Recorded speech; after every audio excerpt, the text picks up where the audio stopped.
He strikes it well enough, the volley. And even though Hans Segers is standing in that...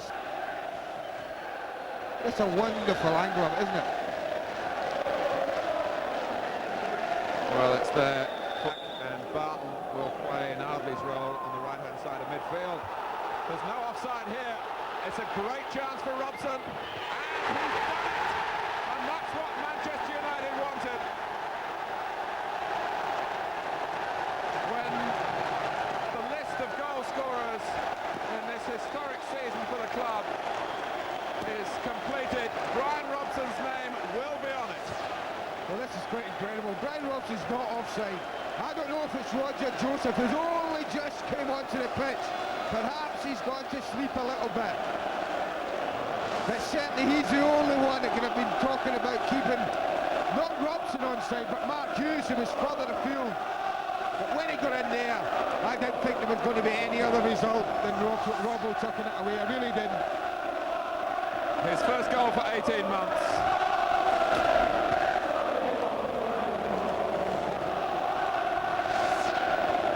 Well, that kind of joy you saw on Monday night when Gary Pallister put his name on the list as well. And now the senior citizen amongst the playing staff is a scorer as well. And Manchester United, after a very even first half, going out here with the right kind of bag. So Robson joins Palace.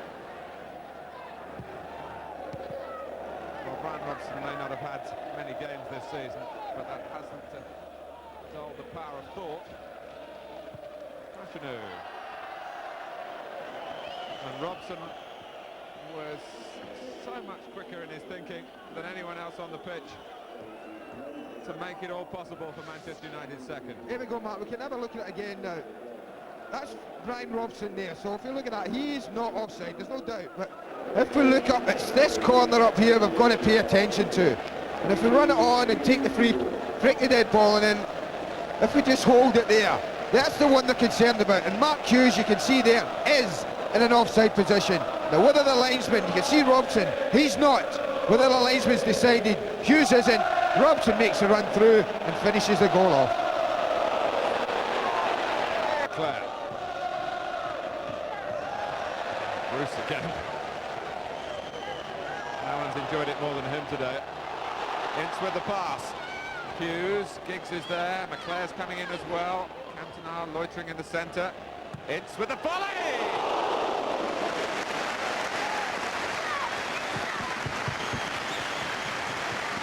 Well, this really is a wonderful volley. Great vision from Mark Hughes in the first place.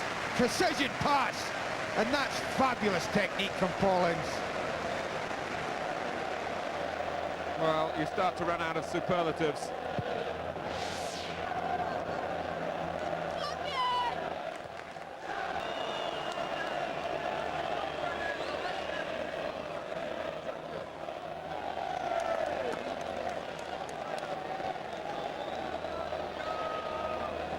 Well, you do feel Wimbledon's best hope is at a set play. They're good at making it awkward for goalkeepers. This time they work it short via Jones, back to Barton again. Holdsworth! Dean Holdsworth pulls one back for Wimbledon, and it's 2-1. And the set piece does see the ball in Schmeichel's net, and he's not happy about it. There's a real inquest going on here. He's not happy because no one's on the post. I think they all come out. It's a cracking header from Dean Holdsworth. Now, how often have we said in the past that there's no one on the post, then you do risk conceding goals you wouldn't normally concede. Someone's on the near post there, they're just knocking it away. For Holdsworth, 19 now in the Premier League. No obstruction. Manchester United, in the persons of Ince and Hughes, are angry with that. Wimbledon have something to encourage them now in the closing stages. Suddenly, a certain amount of silence falls around Selhurst Park. An indication of just how little support Wimbledon have got. Cantona.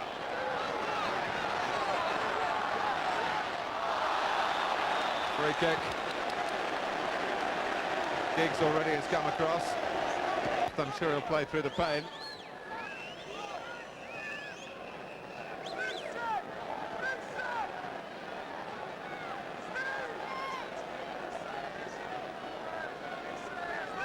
Sagers has asked for 4 in the wall. It's Giggs! Well, the goalkeeper was miles away from it. The shot certainly wasn't miles away from the goal. Now how's that stayed out? He hits it quite beautifully. That's taking the paint off the post there, surely.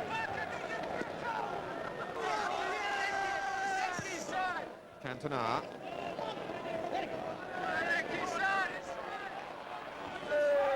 Hughes, can he reach it? This fine covering by McAllister. Sagers has to kick on his weaker foot, and it rather showed. Brian McAllister, on his stronger side, the left, came across well to deny Mark Hughes. Ince. Robson wants another one. And Sagers stopping him and also stopping Cantona's chance. The Frenchman was moving in. Oh, looking for another one, and had he hit it any better, I'm sure he would have got another one.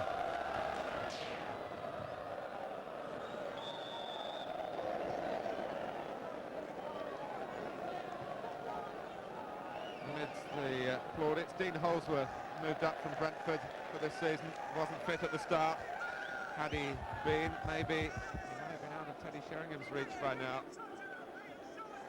Yeah, I think he can look back on his first season at the top level and be very, very pleased with what he's achieved. But Teddy still leads by 2. But we don't know yet what Les Ferdinand's been doing at Loftus Road this afternoon.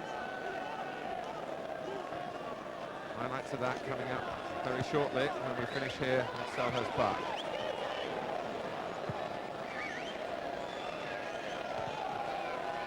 Holsworth.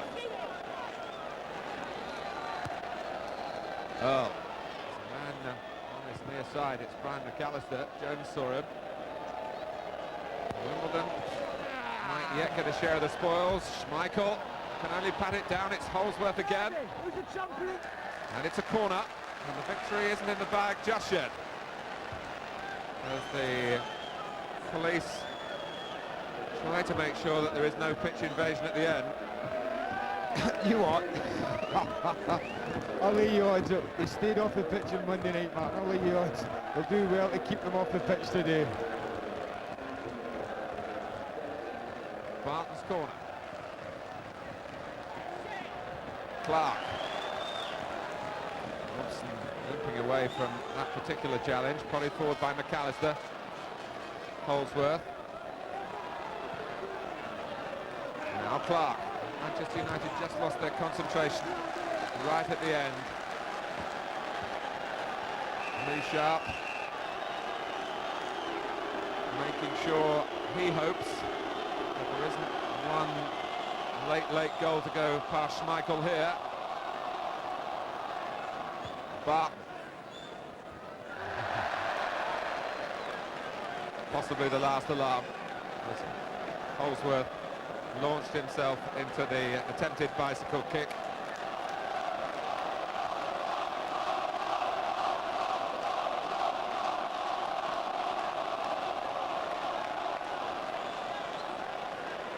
All the frowns on the Manchester United bench are concerned about the behaviour of the fans, really. And Peter Schmeichel has gone across here to a corner of the ground where there's the greatest amount of risk, I think, of an invasion, and saying, come on, let's do it right to the very end. The players have done it right. And let's make sure the fans have the same standards. It is tempting, of course, particularly knowing that there are no more games to come. The chance just to patter back, to whisper and shout celebratory words into the ears of a Manchester United hero before they head to the safety of the dressing room. I think if I was playing for Manchester United anyway, I'd be making my way towards the back 4 and trying to play there for the last minute. Particularly left back. It's nearest the tunnel. You can bet your life there'll be a few sprinters in red shirts when Joe Worrell decides that time is up, Mark. I think they're following your thoughts that Alec Ferguson is going already. Well, if I was down to Joe Worrell, I'd blow my whistle now. The ball's right in that corner where the tunnel is. The quickest way off. Schmeichel. That's back from Joseph. Not really in the right direction for Wimbledon. Clark.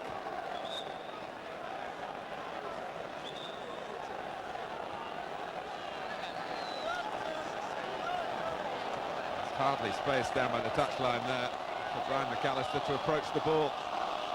Fitzgerald has come up, making a late entry into the penalty area. Maybe the last chance for an equaliser for Wimbledon. It was Holdsworth again, who somehow has that sixth sense as to where the ball might drop, which is the gift of all strikers at this level.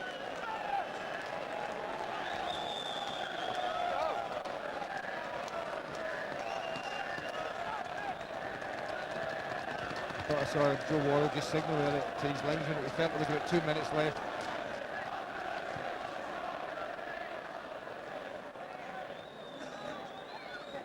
Robson into the corner. There is a fence at the right-hand end of the ground.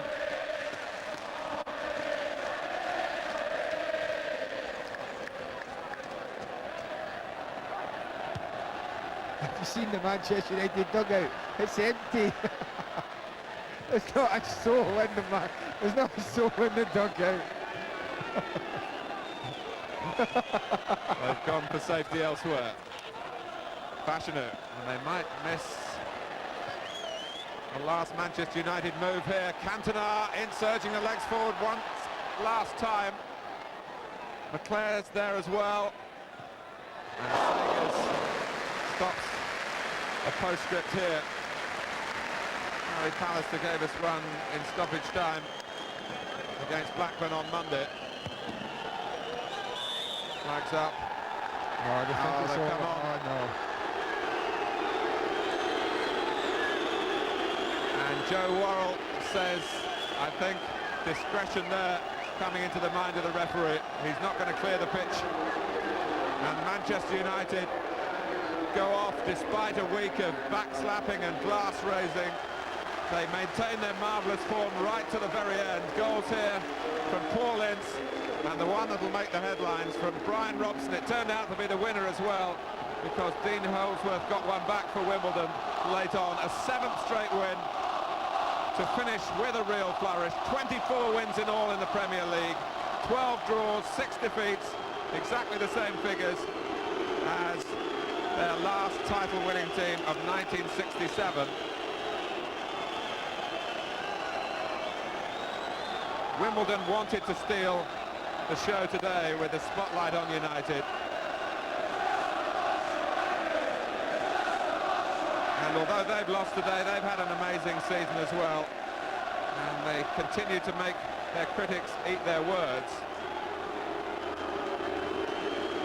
And how they'd love to play to a packed house like this, week in, week out. But today it belongs again to Manchester United. And the fans being told to get off the pitch. Andy, we can assume the game's over, can we? I think Joe Worrell used his sense there, Martin. Blew for a free kick. Obviously he thought, oh, there's 30 seconds left. There's no way we'll get them off the pitch. And he quite sensibly told the players to go. I felt a bit sorry for Eric Cantona. He was in the Wimbledon half when Joe decided. But I just wonder though, if they're trying to get them off, whether Manchester United players will reappear just for a quick wave. But I would suggest it's a far more dodgy situation today than it was on Monday night. Well, the game is officially over. Manchester United have won by 2-1, and the relatively quick clearing of the playing surface does, as you suggest, mean that Manchester United want to come out for one last lap of honour and maintain contact with the supporters.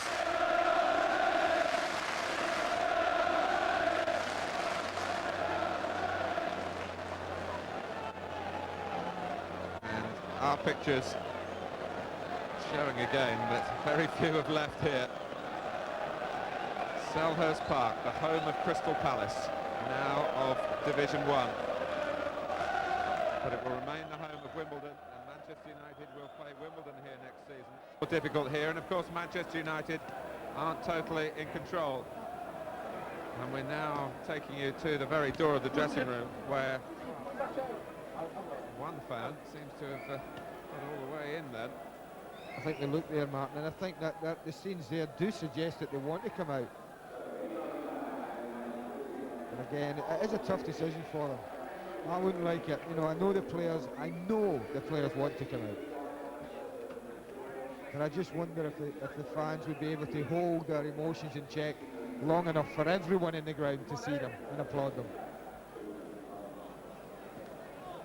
Yes, it's a very difficult decision.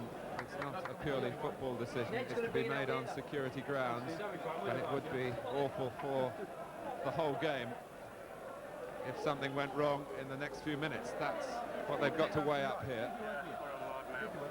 Everything has gone swimmingly for Manchester United. Yet again on the pitch, certainly in the way they staged the presentation and the lap of honour, posed properly for all the right photographs on Monday night. But I say again that matters not really in their own hands here. And they have to take advice from the police, who were very concerned before the game about what would happen with the fans who travelled down without tickets. They estimated some 5,000 might have made the journey.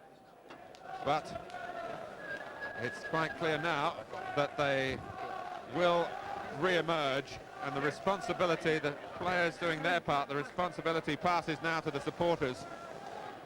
And wouldn't it be great, wouldn't it be the perfect end if they can manage to go round unimpaired here.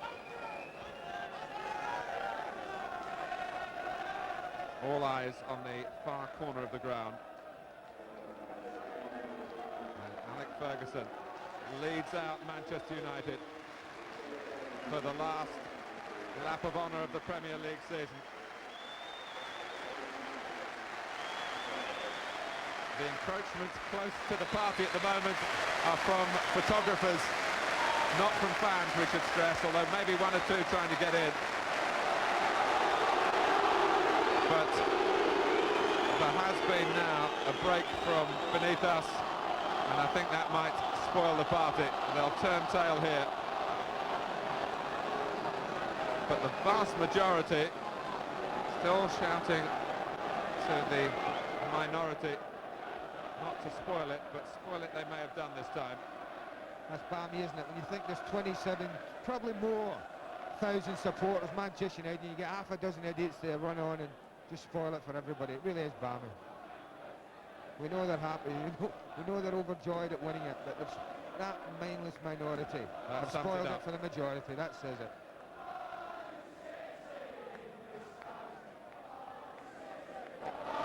Well, it looks now as though there will be no take two. Sam Haman, Mr. Wimbledon himself, paying his tribute there. He's on the losing side today, but not when it comes to the financial matters. Some £300,000 the gate receipts here, by far a record for Wimbledon. So as the fans wait and wonder, just to remind you of the final score in the final match of the season for these two teams. Wimbledon 1, Manchester United 2. Thank you, Andy Gray and Martin Tyler. I think that's the last that Selhurst Park has seen of the champions. Brian, many congratulations. You start a game for the first time in several months and score your first goal of the season for good measure as well. That was nice. Well, Gary Pallister before the game had given me the challenge. He'd scored against Blackburn. So they said I was the only one who hadn't scored a goal. So I had to get on the score sheet today. Well, you timed your run perfectly for that. That really was the Brian Robson that we've come to see from many years ago as well. Here we go. I think we can show it to you here. Yeah, I knew I'd run from deep, and I didn't think I'd be offside, but I didn't know if any of the other lads would have been offside.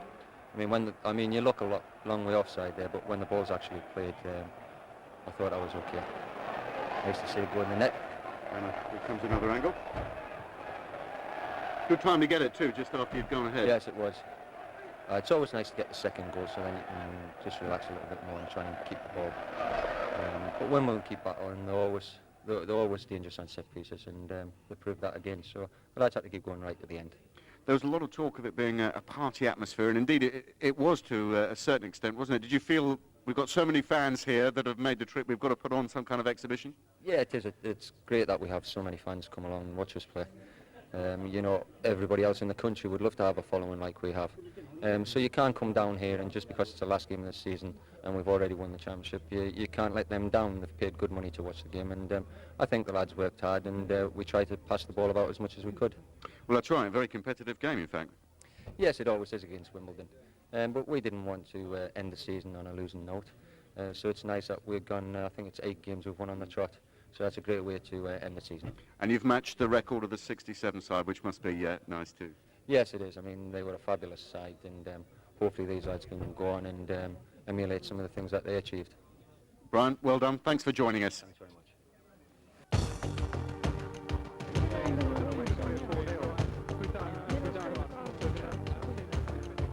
Fantastic, one of the best teams ever. Forget the Scousers, Leeds, Man City, 17 years without a trophy. We're there. The trophy's back where it belongs, in Manchester, Manchester United. Superb, you said it all there. They're the greatest team going. Young lads coming up through the ranks. We're going to take control now. Europe, we'll have it next year. AC Milan, you won't see us for dust. Do you think they can build on this success? Build on the success. We've got teams in the youth team.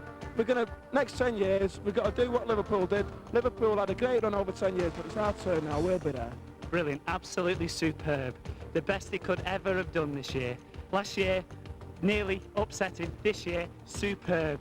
Absolutely brilliant. The fans in there, a credit to Manchester. The real fans, absolute credit to Manchester. Fantastic season. All messages to the City fans. We love you. We've won it. Thank you very much. Bye-bye. Just look forward to next year, boys. We're going to European Cup. It's going to be all ours. We're going to do it. Do you think they can have they've got a serious chance of winning the European Cup? Definitely. With the squad we've got, definitely. We're going to go all the way. We'll beat anybody. The way we're playing, we'll beat anybody.